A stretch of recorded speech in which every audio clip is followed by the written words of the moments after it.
was a senior in high school, my dad died suddenly from a heart attack. I was 17. He was my best friend and the one person who really understood me. I remember getting the call from my mom when I was out with friends, and everything just sort of stopped. I did not speak for hours. It felt like someone took a crowbar to my chest and just kept swinging. And 2 weeks later, my boyfriend of 2 years broke up with me. We'd been through a lot together, or at least I thought we had. I remember him coming over one night and telling me he had to get something off his chest. That's when he admitted he'd been cheating on me with a girl from a different school. He said he felt too guilty to keep lying, especially after my dad died, as if his honesty was some kind of gift. I barely said anything. I just told him to leave. So in a matter of 2 weeks, I lost the two most important men in my life. I stopped eating. I'd wake up feeling like I couldn't breathe. That's when I started talking to Sam more. He'd been my friend since sophomore year. Always a little quiet, kind of awkward, but sweet. He had this dry sense of humor that I liked, and he always listened without trying to fix anything about me. I knew he had a crush on me one time, maybe still did, but I honestly saw him like a brother. About a month after my dad died, Sam invited me over on a Saturday night. His parents were out of town, and he said we could just hang out and talk. I said, yeah, of course, why not? Let's hang out. I needed someone, and he'd always been there. When I got to his house, he had candles lit in the living room and playing music. There was a bottle of wine open on the table. I told him I didn't really drink, and he said, just one glass. It'll calm you down. I didn't want to, but I did. We talked for a while. He said all the right things. How sorry he was about my dad. How he hated my ex for hurting me. How strong I was. I started crying, and he pulled me into a hug. It felt normal, comforting. And then he kissed me. That froze me for a second. I think I even kissed him back, just out of shock. But I pulled away quickly and said, I'm sorry, I can't. I don't feel that way about you. That's when everything changed. His face dropped. His mouth stayed in this tight line, but his eyes looked furious. He stood up, slowly, and said, You're single now. Your dad is gone. This is supposed to be our moment. I just stared at him. I did not know what to say. I tried to laugh it off and said, Sam, come on, we're friends. Then, without a word, he grabbed the wine bottle and smashed it against the side of his own face. I heard a crack, like a dry branch snapping. He stumbled back, blood immediately running down from his eyebrow. He started crying, not the kind of crying you comfort someone through. It was loud, raw, and unstable. He said, I've loved you for years. I can't live without you. Please kiss me. Please have sex with me. If you don't, I'll keep going. He raised the bottle again, but I backed away. I was seriously numb. I couldn't feel anything. Not fear, not sadness, just nothing. I grabbed my bag and keys and ran out the front door. He didn't chase me, but as I pulled away in my car, I heard him scream, Love me. Why won't you fucking love me? I did not sleep that night. I just sat in my room, staring at my phone, waiting for him to call or text, but nothing ever came. The next week at school, I saw him in the hallway. He smiled at me like nothing happened. His face had 2 long gashes with fresh scabs. He just nodded and kept walking. I avoided him for the rest of the year. We never spoke again. I didn't tell anyone what happened. I couldn't. I was grieving, ashamed, embarrassed, and just done with everything. When I left for college, it felt like I was finally breathing again. I never talked to Sam since then. I don't even know where he is now. That night still haunts me, not just because of what happened, but because it marked the end of everything. My dad was gone. My boyfriend betrayed me. My best friend turned into someone I didn't recognize. Sometimes I wonder if it was all real. It feels like a different life. But the scars, his and mine, those were very real.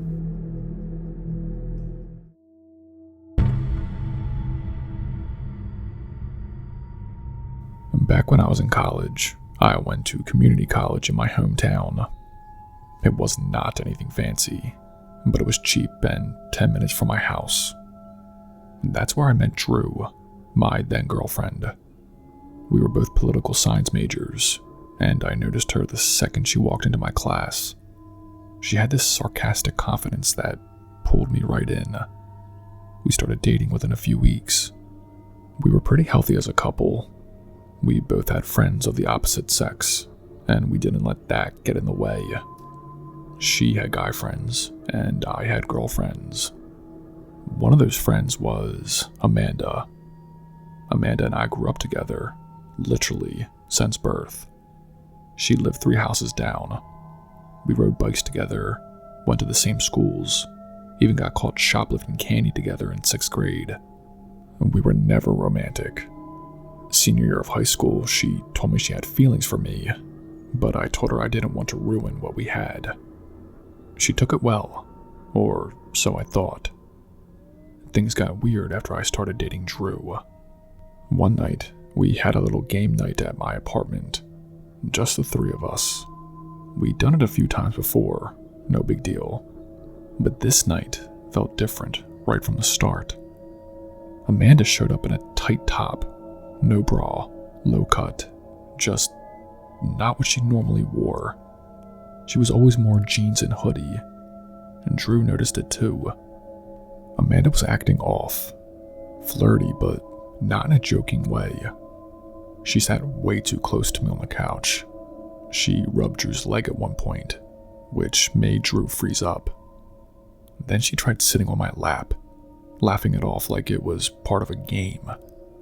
I could feel Drew's mood shift, and I honestly didn't know how to handle it in that moment. I did not want to embarrass Amanda, but it was crossing a line. Then, out of nowhere, literally just out of the blue, Amanda said she wanted to have a threesome with us. Just flat out. If Drew wasn't down, she said she'd still be cool with just sleeping with me on the side. I thought Drew was going to punch her in the face right then. I had to literally hold her back. Amanda just stood there, calm, smiling like she didn't just blow everything up. I told her to leave. She did not argue, just smirked, grabbed her bag, and walked out. I spent the rest of the night calming Drew down and apologizing.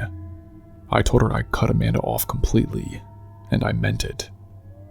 A few days later, Drew started getting late-night calls. Block number. The first few times it was just breathing, then moaning while saying my name.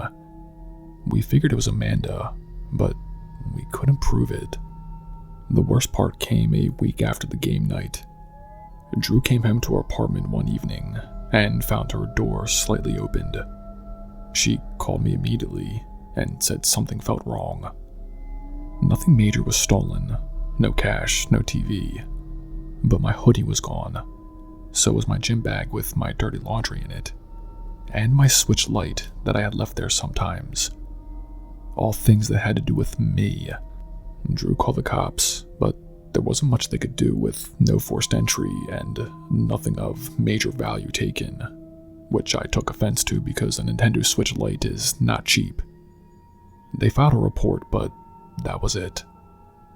Then came the final straw. I got a video message from Amanda. I opened it thinking maybe it was an apology or some kind of closure. Instead, it was her, inside Drew's car, parked in Drew's complex. She was doing explicit things to herself while holding my hoodie up to her face.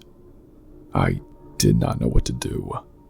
I did not want to escalate anything or make Amanda spiral even more, but this couldn't go on. I ended up calling her parents. I hadn't talked to them since high school, but I did not know what else to do. Her mom answered. She was quiet at first, then told me Amanda had recently gone to rehab for a prescription pill issue. She said Amanda hadn't been the same for months, that she wasn't herself anymore. That at least gave me some context. I still blocked her on everything, made Drew change her locks, and we started staying at my place more and more. I heard a couple of months later that Amanda had moved to the Midwest to live with extended family. I haven't seen her since. It was one of the weirdest and most disturbing things I've ever lived through. What started as a normal friendship from childhood turned into a full-blown obsession, and I did not see it coming. I'm just glad that no one seriously got hurt, but that entire chapter still freaks me out when I look back on it.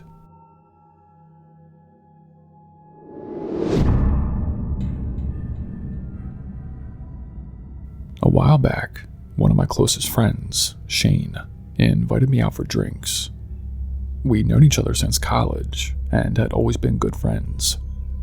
He had confessed twice before that he had feelings for me, but I was honest each time. I only saw him as a friend. To his credit, he took it well. He never made things weird or crossed any boundaries. We kept hanging out, texting, and supporting each other through life's ups and downs. So when he asked me to grab a drink one weekend, I didn't think twice. I said sure. I got to the bar and immediately saw him at the front end. But something was wrong. He had a massive bouquet of flowers and a heart-shaped box of chocolates in front of him. My stomach dropped. I felt all the eyes in the place shift to me. I walked up, trying to laugh it off, and asked, "What's all this?" He stood up, took my hand, and got down on one knee, literally like he was proposing. He said, "I've been thinking. We're both single. We know each other better than anyone else. I want us to give this a real shot." I was frozen. I did not know what to say. The entire bar was watching. I panicked, pulled my hand away, turned around, and walked out without a word. I could hear a few people booing at me. I did not care. I was embarrassed, hurt, and angry all at once. My car was parked out back behind the bar. It was dark, not a single other car in that section. I got in, locked the doors, and just sat there, trying to process what Shane had just done to me. A loud bang hit my driver's side window. I screamed and looked up. It was Shane, laughing like it was some kind of joke. He said, "Didn't mean to scare you." I told him I didn't want to talk and for him to give me space, but he didn't move. Instead, he tried to reason with me about why we'd be great together, how he knew I felt the same but was just too scared to admit it. I told him to stop, firmly. I said, "Shane, this isn't okay. I said no before, and I'm saying no again. Go home." That's when something shifted. He crouched down so his face was level with mine through the window and said in a low voice, "Open the car now." That scared me.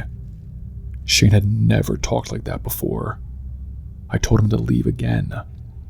That's when he tried the handle. Luckily, I had the doors locked, and I put the key into the ignition. Then he said, "If you leave this parking lot and embarrass me again, I'll cut your fucking kidneys out and make them Christmas decorations." I literally did not know what to do when he said that. I wasn't even sure I heard that right, but he just stood there, dead serious. I floored it. I hit a trash can on the way out. I checked the rearview mirror as I pulled onto the road. He was just standing there, shoulders slumped, and gave me a slow wave goodbye, like everything was fine. I did not want to go home. He knew where I lived. I called my friend Rachel and drove straight to her place. The moment I walked in, I started crying and told her everything. She sat me on her couch, got me water, and tried to calm me down. That's when my phone buzzed. I had a Ring camera notification. Shane was at my front door. He was knocking and saying my name. And then he stepped back, looked directly into the camera, and said, "I'm sorry for how I acted, but us being together is the best thing for us. I'll come back tomorrow and we can talk." Rachel saw this too. We saved the footage and went to the police the next morning. I filed a report and got a restraining order. I know those don't always stop someone who's really determined, but it was better than nothing. The officer who helped me was kind and actually took it seriously. Friends who still talk to him say he's still obsessed. I don't understand what made him think we had something romantic, especially when I've always been clear. Luckily, I got a job promotion a few months later and moved halfway across the state. Only my family and a few close friends know where I live now. But that still does not stop me from looking over my shoulder. I changed my number. My socials are private. It's terrifying how someone you trust can flip so suddenly. I still miss the old Shane, my friend, but I have to remind myself that version of him doesn't exist anymore.